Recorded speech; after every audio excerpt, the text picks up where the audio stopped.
What's up? Welcome back to TV Spot. This is your host, Cyrus King. On this podcast episode, I am going to talk about Avengers Endgame.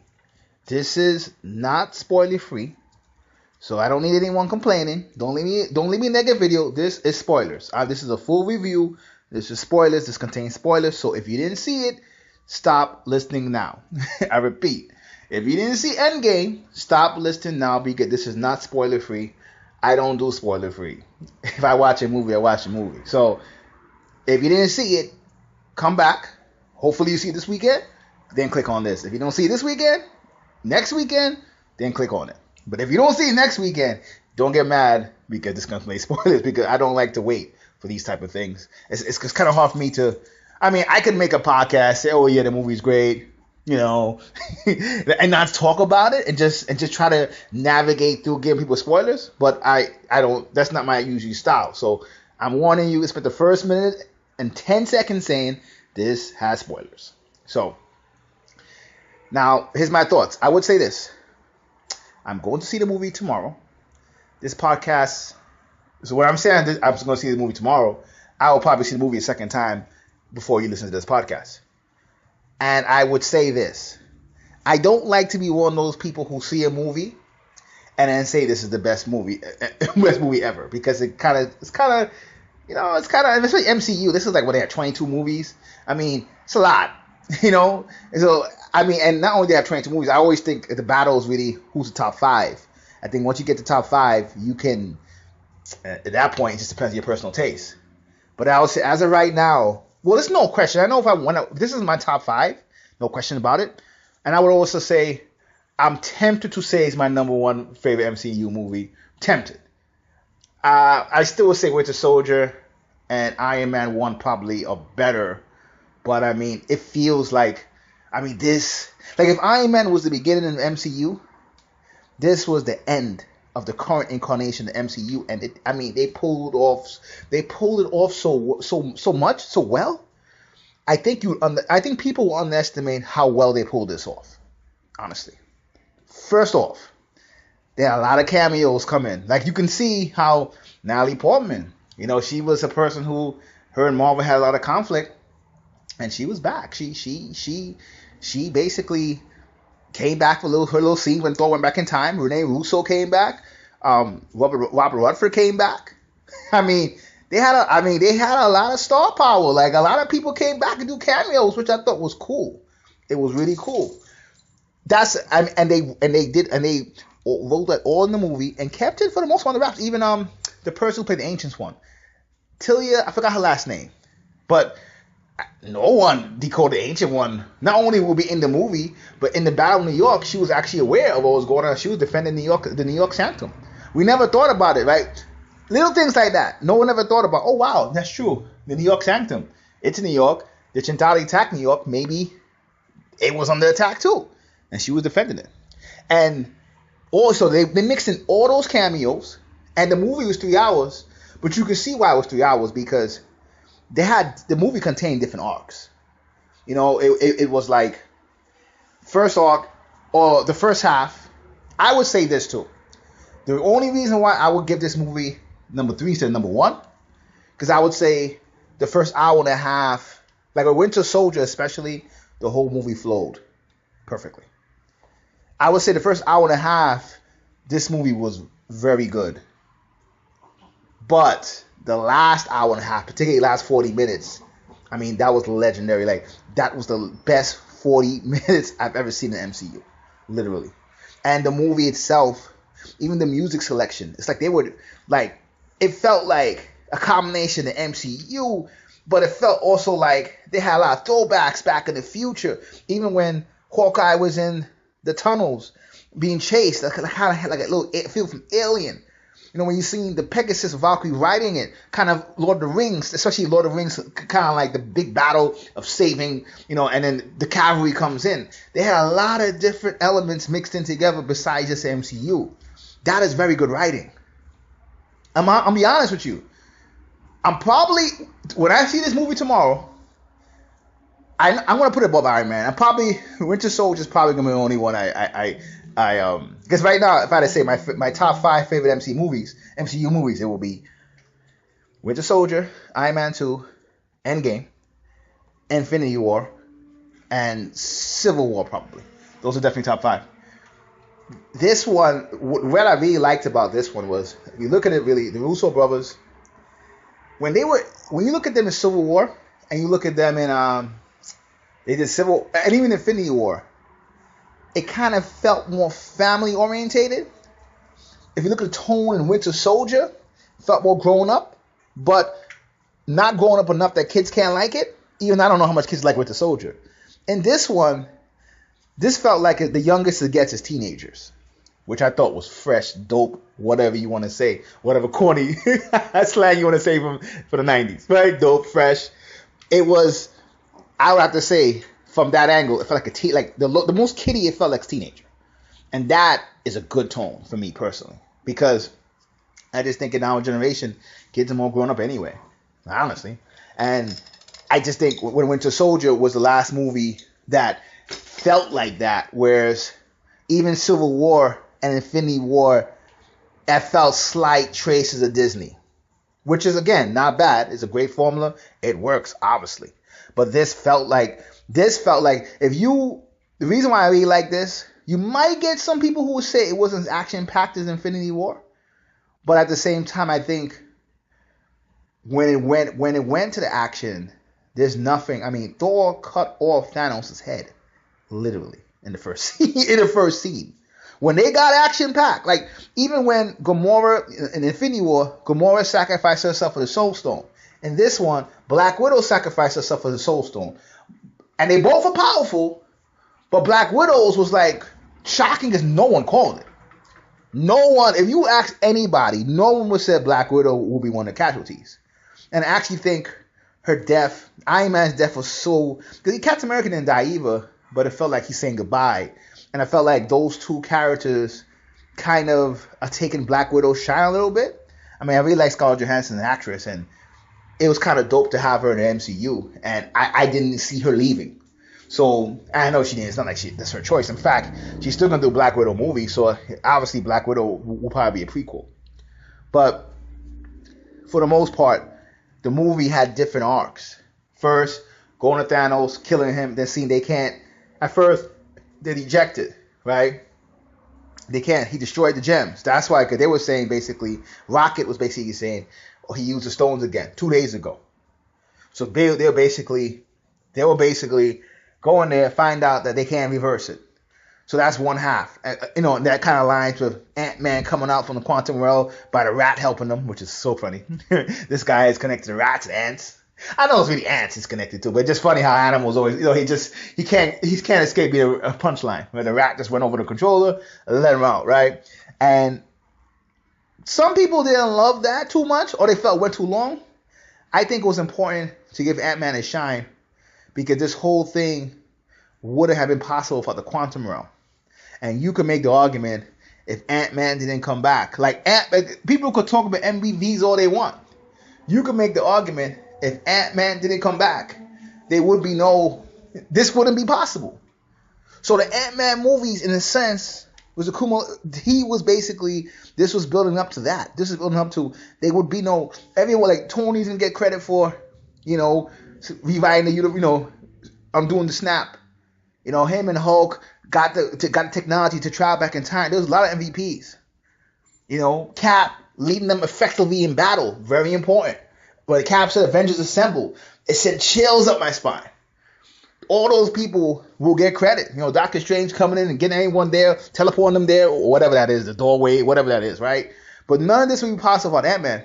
And I think Ant-Man, even if you don't know, I love Wasp. I love what is it? Evangelina Lilly. I love her so much I forgot her name, right? But she's acting in Lost, and I actually like her as an actress. And one of the things this is why I said the Russo brothers did such a great job, because in the conflict, when Cap is giving instructions, and she said, "Okay, Cap." Remember in Ant-Man, she was kind of taking jabs at Ant-Man, kind of being passive to Cap, or kind of Ant-Man saying, him and Cap are friends, which obviously they're not really friends. He looks up to Cap, right? But it just showed that when she It's easy to say that stuff when you're not in the presence of the Avengers. When you get in that presence, it's a totally different feeling. And I think that's what that really represented. It's just the reason why these movies do so well is because they connect. They do it. Marvel has done an incredible job getting people to connect to these characters as individuals. And I think that's really important. And people connect to them as individuals. So when they connect to them, it's just a certain type of bond they have. So but the reason why I think Endgame was so great, because the critique of Infinity War, when I hear people talk about Infinity War, was it's just a whole bunch of characters coming on screen, right? And if you're not connected to the characters, like if you haven't seen an MCU movie, you're looking at Infinity War like, what the hell's going on? Literally, right? You're looking at it, but Endgame was written in such a way that I think, look, if you're a casual fan and you just want to see action, you're like Infinity War better. But Endgame was written in such a way that almost every character had their parts. And that is extremely hard. There's some characters that didn't really have their parts necessarily. I don't know if Rocket had his parts, and I don't know if War Machine had their parts, but it wasn't bad. Like, there was no character that you look at. Even Captain Marvel, people were concerned. Captain Marvel didn't come in there and just blow away Thanos at all. You know, she had her moments. And and effectively, in the end of the day, she didn't really overwhelm Thanos really. She overwhelmed his forces. But in the end, she wasn't the one who defeated Thanos. So I think it's getting interesting now to see when you take over the creative direction on these Marvel movies, you got a lot of living pieces. And I don't think people understand how hard it is to do what they do. There's no other franchise, literally movie franchise, that has a whole freaking universe on this scale and pulls this stuff off. And when you have a whole universe, every character has their own world. This is not like, you know, a CW show, any type of show, and you make a cameo. No, every character, Black Panther, let's be real, other than Avengers, as a singular entity, might be the most profitable entity. Might be. I mean, Iron Man probably, I think Captain America and Iron Man may be able to rival it, especially internationally, not domestically. Domestically, shoot, it might beat Avengers, but internationally, Iron Man and Cap, besides Avengers, probably could bang.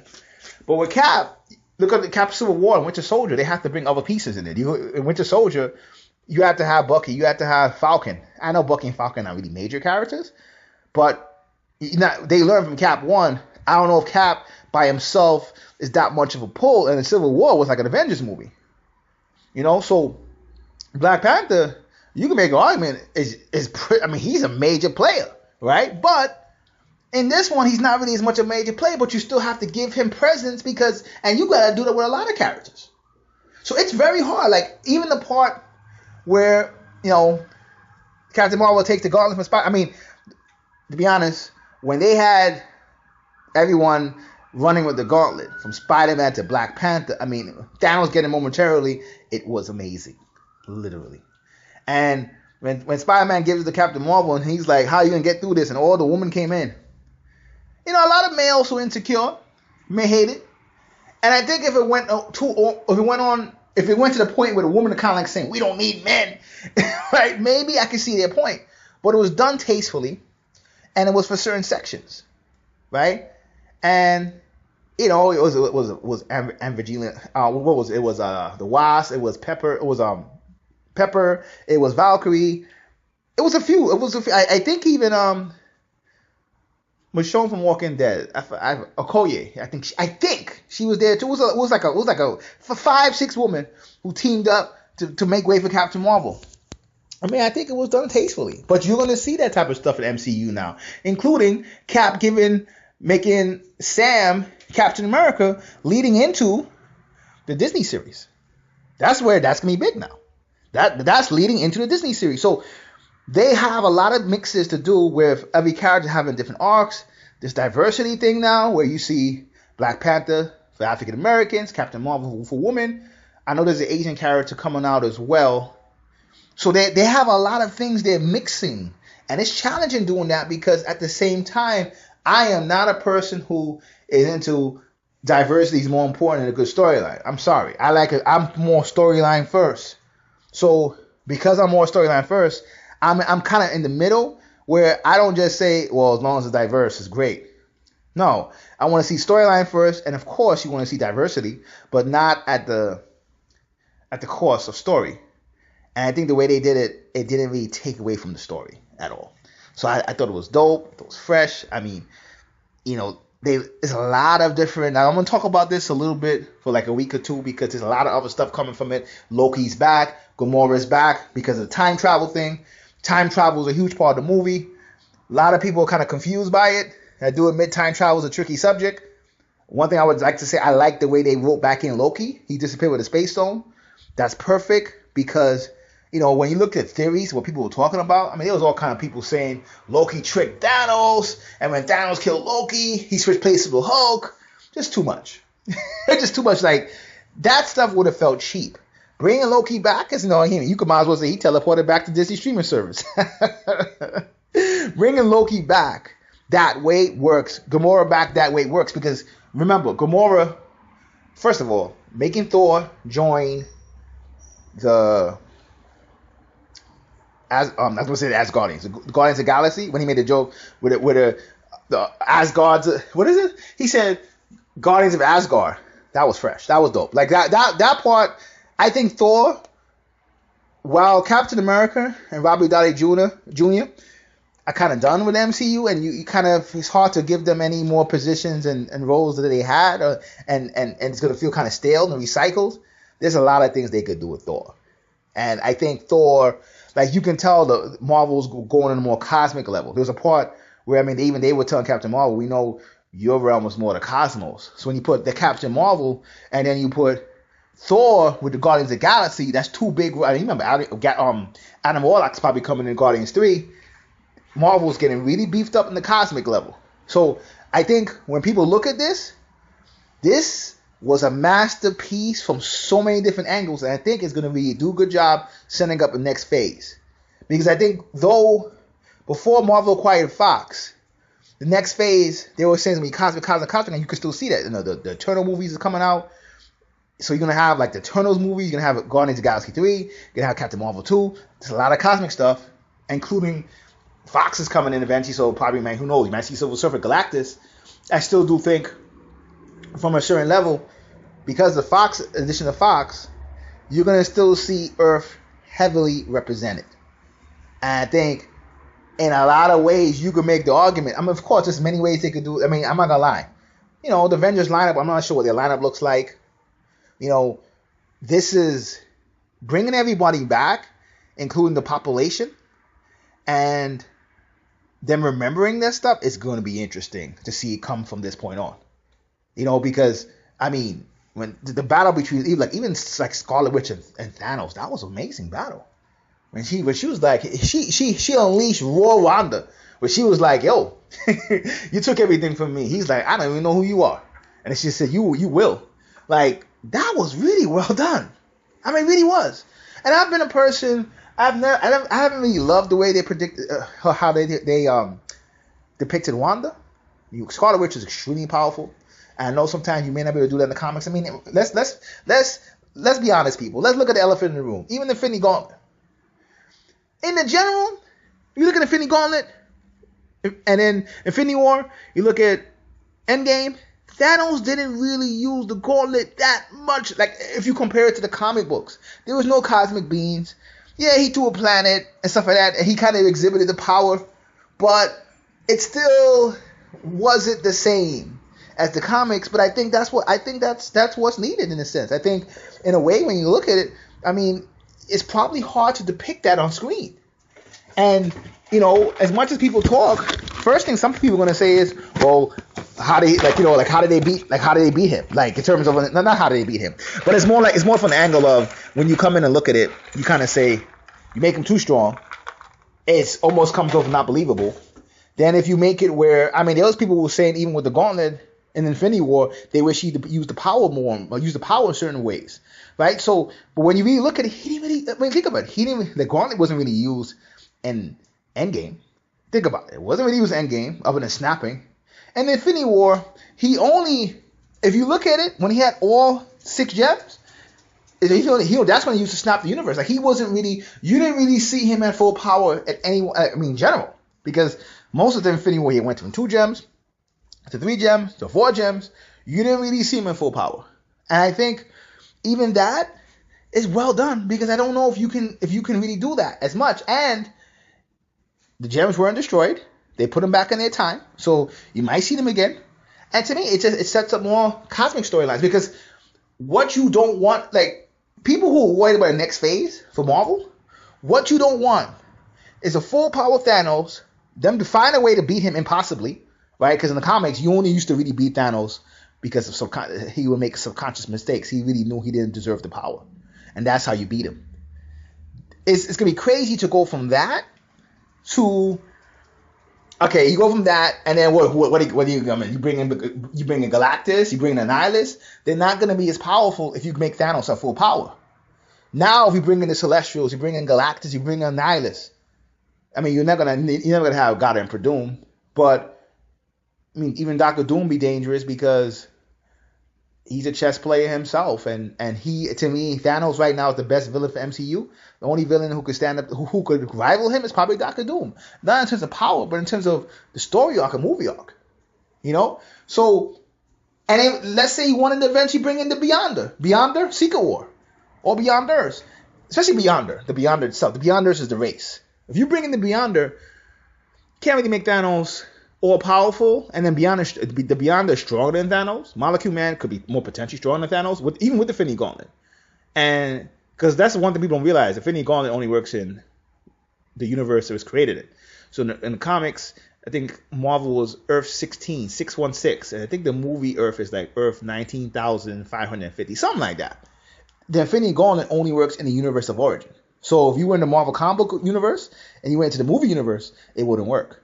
Molecule Man and Beyonder are multiversal threats, meaning there's one Beyonder, right? Just like there's one living tribunal.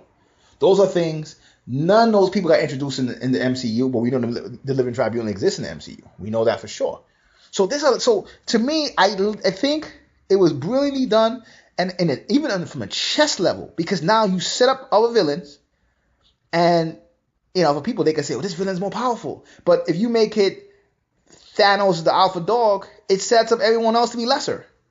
Now you can set up people who might be lesser in the comic books, but they can be bigger threats or just as equal threats in time to come. If you decide to have a big crossover event, I actually think they should do their little 10-year stuff again, like a regular comic book stuff supposed to be. Have good singular stories, maybe some team ups. So you can get Spider-Man, Nick Fury, Thor and the Asgardians, Thor and the Guardians of the Galaxy. That's kind of what you want in that sense. I see there are a lot of people pushing, like when Captain Marvel movie came back with short hair, a lot of people kind of pushing that maybe they might make her a lesbian. I think it could work. I mean, I see people pushing her and Valkyrie, because Valkyrie in real life, the actress who played Tessa Thompson plays in real life is I think bisexual. I don't get into that stuff. I mean, it's people's sexuality, but I think both characters. I mean, I guess he's the Queen of Asgard and Captain Marvel is the what is it, Queen of the Universe? I mean, not the universe. I'm being sarcastic, but she's like this universal Donna or boss chick. It could work. I mean, I think if you make Captain Marvel and Thor hook up, it would seem forced. I mean, and that's why I said they did it well at so many different levels, because even when Thor went back in time and he didn't go to Jane, he went to his mom, and the conversation between him and Renee Russo was brilliant. And I think if he went back to Jane, it would just kind of feel like a movie thing, where it's all about love. But it is about love, but mother to son. I thought that was really dope. So the movie, man, 1 out of 10, man, I give it a 9.5. And this is on first take. I'm going to talk about Infinity War, Endgame a few more, but from the singular level, and what it may mean for the future of Marvel and stuff like that in the podcast to come. But I give it for now, a 9.5. I'm going to see it tomorrow, so we'll see what happens at that point. So Cyrus King for TV Spot. Till next time, peace.